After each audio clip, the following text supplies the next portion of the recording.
ॐ श्री गणेशाय नमः। अतः श्री शिव महापुराण चतुर्थकोटिरुद्र संहिता अथैकविंशोऽध्यायः। सूत उवाच शिवोऽपि च गणेशाद्रं जगामहितकाम्यया स्वभक्तनिकटं गुप्तस्तस्थो रक्षार्थमादरात्। एतस्मिन्नन्तरे तत्र कामरूपेश्वरेण च अत्यन्तं ध्यानमारब्धं पार्थिवस्य पुरस्तदा केनचित्तत्र गत्वा च राक्षसाय निवेदितं। राजा कञ्चित्करोत्येवं त्वदर्थं याभिचारिकम्। सूत उवाच राक्षसः स च तच्छ्रुत्वा क्रुद्धस्तद्वदननिश्चया गृहीत्वा करवालं च जगाम नृपतिं प्रति। तद्दृष्ट्वा राक्षसस्तत्र पार्थिवादि स्थितं च तदर्थं तत्स्वरूपं च दृष्ट्वा किञ्चित्करोत्यसौ हत एनं बलादद्य हन्मि सोपसकरं नृपं। विचार्येति महाक्रुद्धो राक्षसः प्राह तं नृपं। भीम उवाच रे पार्थिव दुष्टात्मन् क्रियते किं त्वयाधुना। सत्यं वद न हन्यां त्वा मन्यथा हन्मि निर्श्वितम्। सूत उवाच इति श्रुत्वा वचस्तस्य कामरूपेश्वरश्वसः मनसीति चिचिनताशु शिवविश्वासपूरितः भविष्यं यद्भवत्येव नास्ति तस्य निवर्तकः। प्रारब्धाधीनमेवात्र प्रारब्धः स शिवः संहृतः। कृपालु शङ्करस्य चात्र पार्थिवे वर्तते ध्रुवं। मदर्थं न करोति कुतः कोऽयं च राक्षसः। स्वानुरूपां प्रतिज्ञां सत्यं चैव करिष्यति। सत्ये प्रतिज्ञो भगवान् शिव शचेति श्रुतो श्रुतः। मम भक्तं यदा कश्चित् पीडयत्यति दारुणः तदाहं तस्य रक्षार्थं दुष्टं हन्मि न संशयः। एवं धैर्यं समालम्ब्य ध्यात्वा देवं च शङ्करं प्रार्थयामास सत्कत्या मनसैव रसेश्वरः। त्वदीयोऽस्मि महाराज यथेच्छसि तथा कुरु। सत्यं च वचनं रात्र ब्रवीमि कुरु मे हितम्। एवं मनसि स ध्यात्वा सत्यपाशेन यन्त्रितः प्राह सत्यं वचो राजा राक्षसं चावमानयन्। नृप उवाच भजामि शङ्करं देवं स्वभक्तपरिपालकं चराचराणां सर्वेषामीश्वरं निर्विकारकम्। सूत उवाच इति तस्य वचः श्रुत्वा कामरूपेश्वरस्य सः क्रोधेन प्रचलद्गात्रो भीमो वचनं ब्रवीत। भीम उवाच शङ्करस्ते मया ज्ञातः किं करिष्यति वै मम। यो मे पितृवयकेनैव स्थापितः कीकरो यथा तत्फलं हि समाश्रित्य विजेतुं त्वं समीहसे। तर्हि त्वया जितं सर्वं नात्र कार्यविचारणा यावन्मया न दृष्टो हि शङ्कर सत्त्वतप्रपालकः। तावत् त्वं स्वामिनं मत्वा सेवसे नान्यथा क्वचित्। मया दृष्टे च तत्सर्वं स्वफुटं स्यात् सर्वथा नृप। तस्मात् त्वं वै शिवस्येदं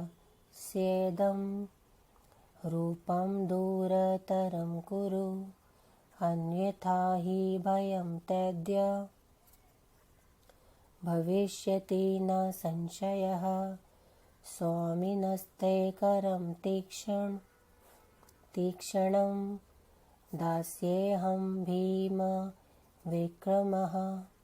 सूत उवाच इति तद्वचनं श्रुत्वा कामरूपेश्वरो नृपः दृढं शङ्करविश्वासो धृतं वाक्यमुवाच तं। राजोवाच अहं च पामरो दृष्टो न मोक्षये शङ्करं पुनः। सर्वोत्कृष्टश्च मे स्वामी न मां मुच्यते कहिर्चित्। सूत उवाच एवं वचस्तदा श्रुत्वा तस्य राज्ञ शिवात्मनः तं प्रहस्ये द्रुतं भीमो भूपतिं राक्षसो ब्रवीत्। भीम उवाच मतो भिक्षयते नित्यं स किं जानाति स्वाकृतिं। योगिनां का च निष्ठा वै भक्तानां प्रतिपालने। इति कृत्वा मतिं त्वं च दूरतो भव सर्वथा। अहं च तव स स्वामी युद्धं वैकरवावहे। सूत उवाच इतयुक्तः स नृपश्रेष्ठः शम्भुभक्तो दृढव्रतः प्रत्युवाचाभयो भीमं दुःखदं जगतां सदा। राजोवाच शृणु राक्षस दुष्टात्मन् मया कर्तुं न शक्तये। त्वया विक्रियते तर्हि कुतस्त्वं शक्तिमानसि। सूत उवाच इत्युक्तः सैन्यमादाय राजानं परिभत्सर्य तं करालं करवालं च पार्थिवे प्राक्षिपतदा पश्य त्वं स्वामिनो दैवा बलं भक्तसुखावहम् इत्युवाच विहस्येव राक्षसे स महाबलः करवालः पार्थिवं च यावत् सपृशति नो द्विज तावच्च पार्थिवात्स्मादा विरासीत स्वयं हरः पश्य भीमेश्वरोऽहं च रक्षार्थं प्रकटो भवम् मम पूर्वव्रतं होता दर्शयो भक्तो मया सदा एतस्मात् पश्य मे शीघ्रम् बलं भक्तसुखावहम् हितयुक्त्वा स पिनाकेन करवालो द्विधा कृतः पुनश्चैव त्रिशूलं स्वं चिक्षिपेतेन रक्षसा तच्छूलं शतधा नीतमपि दुष्टस्य शम्भुना पुनः शक्तिष्व निक्षिप्ता तेन शम्भुपरि द्विजा शम्भुना सापि बाणे स्वैर्लक्षणधा चकृता धृतं पटिशश्व ततस्तेन निक्षिपतो हि शिवोपरि शिवेन स त्रिशूलेन तिलशश्व कृतं क्षणात् ततः शिवगणानां च राक्षसानां परस्परं युद्धमासीत्तदा घोरं पश्यतां दुःखकावहं ततश्व पृथिवी सर्वा व्याकुला चाभवत्क्षणात् समुद्राश्च तदा सर्वे चुक्षुभु समहीधरा देवाश्च ऋषयः सर्वे बभूवुर्विकलाति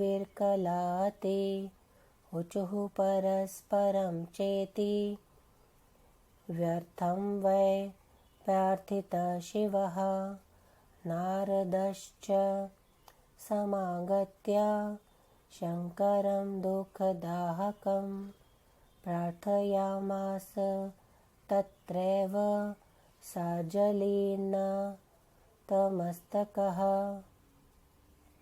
नारदुवाच शमयतां नाथ त्वया विभ्रमकारक त्रिणेकश्च कुठारो वै हन्यतां शीघ्रमेव हि इति सम्प्रार्थितः शम्भु स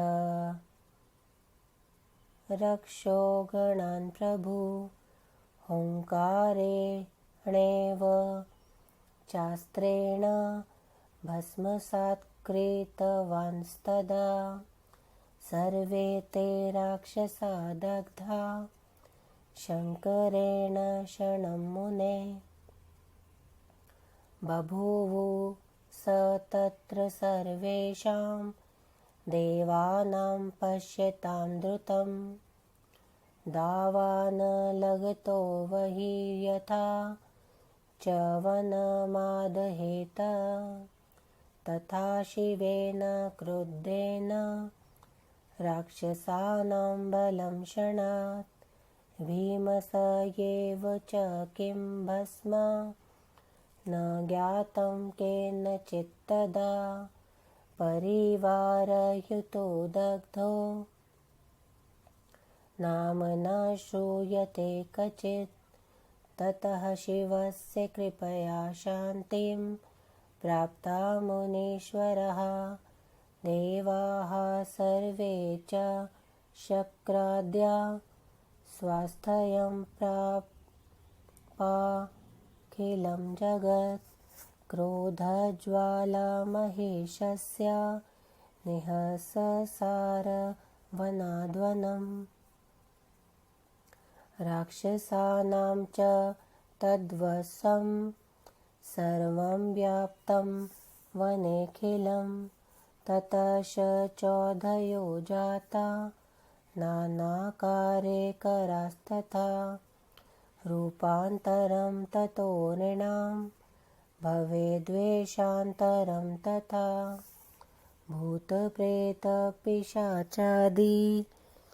दूरतश्च ततो व्रजेत् तन्न कार्यं च यद्येव ततो न भवति द्विजा तदेर्वे प्रार्थितः शम्भुर्मुनिभिश्च विशेषतः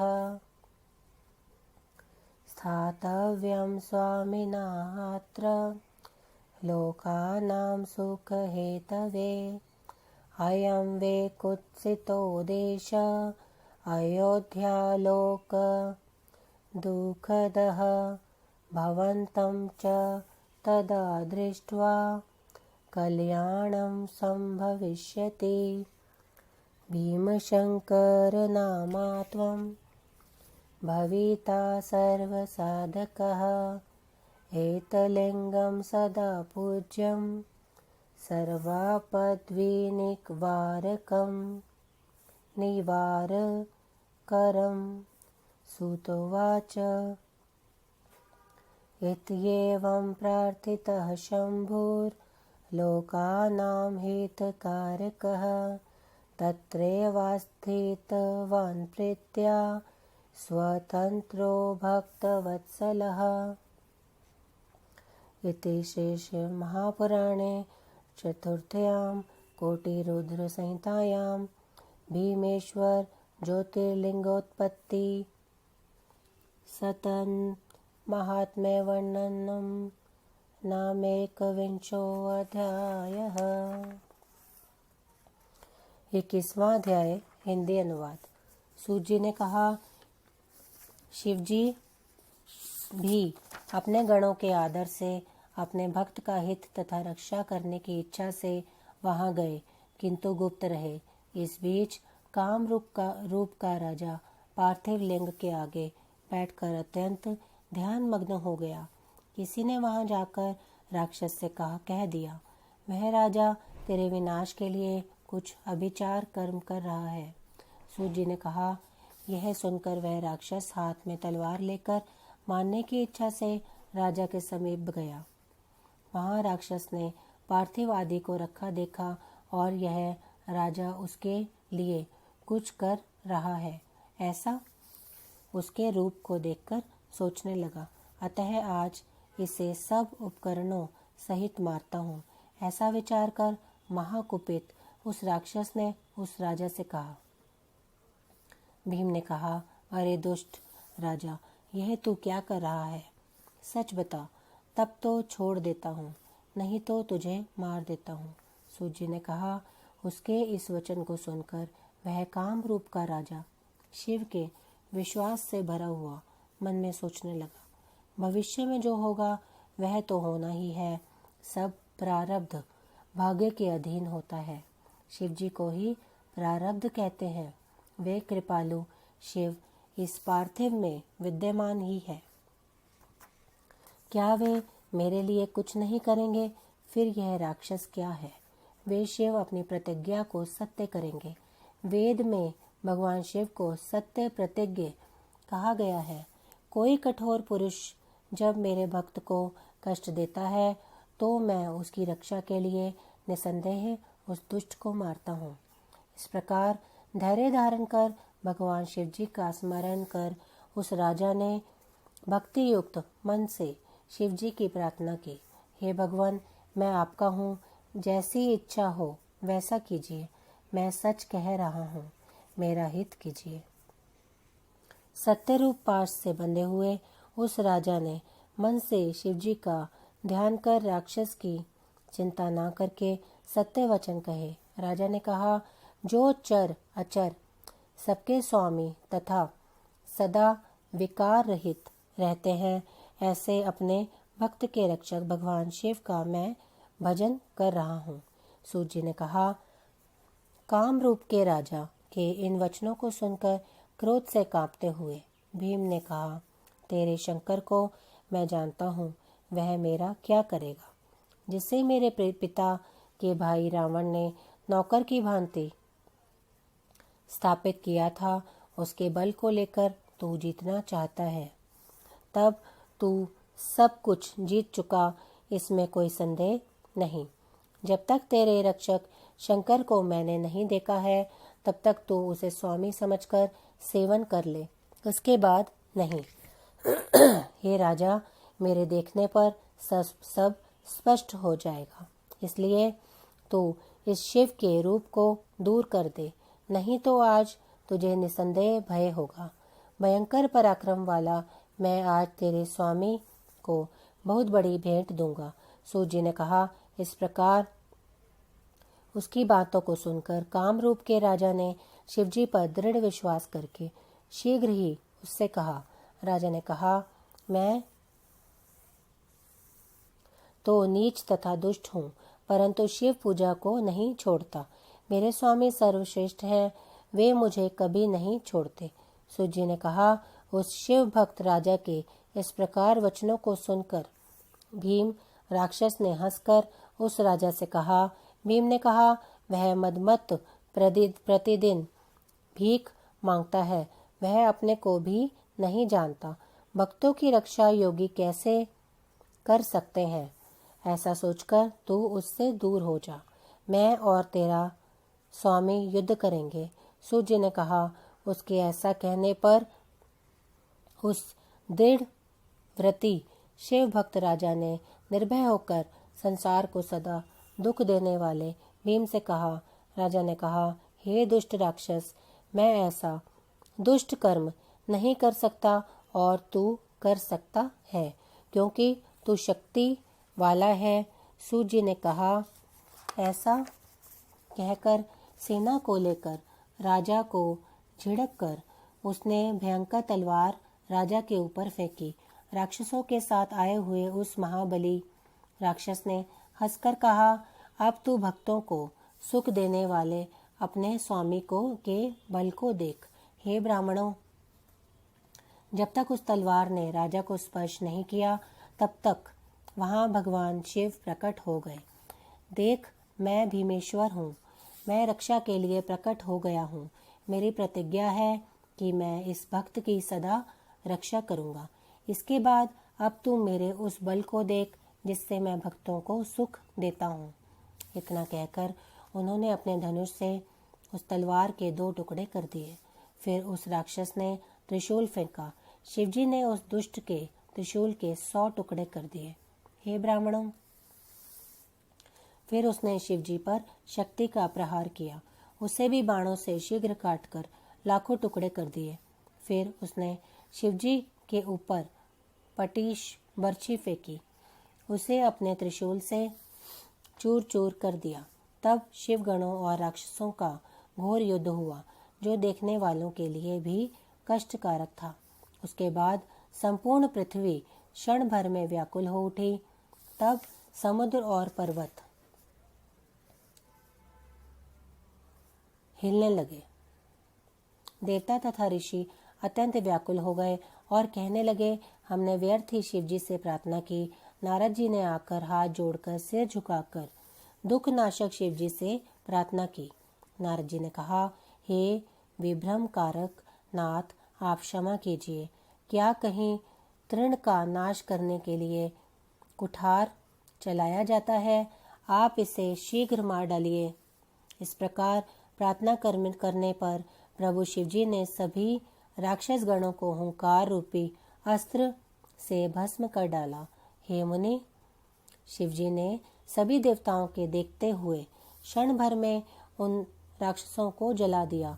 दावानल अग्नि जैसे क्षण भर में वन को जला डालती है, वैसे ही कुपित शिवजी ने राक्षसों की सेना को जला दिया। भीम राक्षस भी भस्म कौन सी है, यह किसी ने नहीं जाना। वह संपूर्ण परिवार सहित जल गया। उसका नाम भी कहीं नहीं सुनाई पड़ा।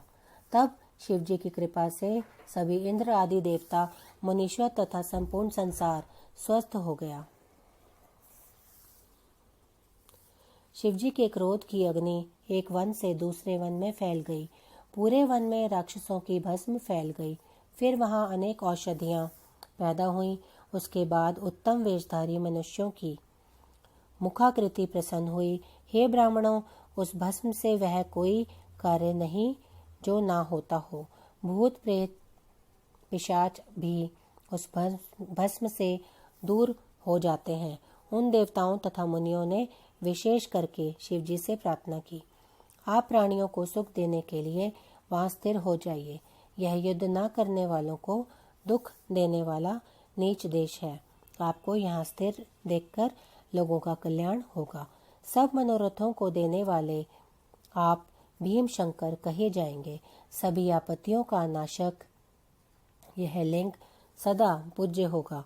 सूत जी ने कहा, इस प्रकार प्रार्थना करने पर लोक हितकारक स्वतंत्र भक्तवत्सल शिवजी वहीं स्थिर हो गए। इस प्रकार परम महेश्वर पंडित तारादत्त त्रिपाठी के पुत्र डॉक्टर ब्रह्मानंद त्रिपाठी द्वारा रचित शिवाटिका टिप्पणी आदि से सम्मिलित शिव महापुराण में भीमेश्वर ज्योतिर्लिंग उत्पत्ति महात्म्य वर्णन नामक 21वां अध्याय समाप्त। ओम नमः शिवाय। शिवजी सदा सहाय। ओम नमः शिवाय। गुरुजी सदा सहाय।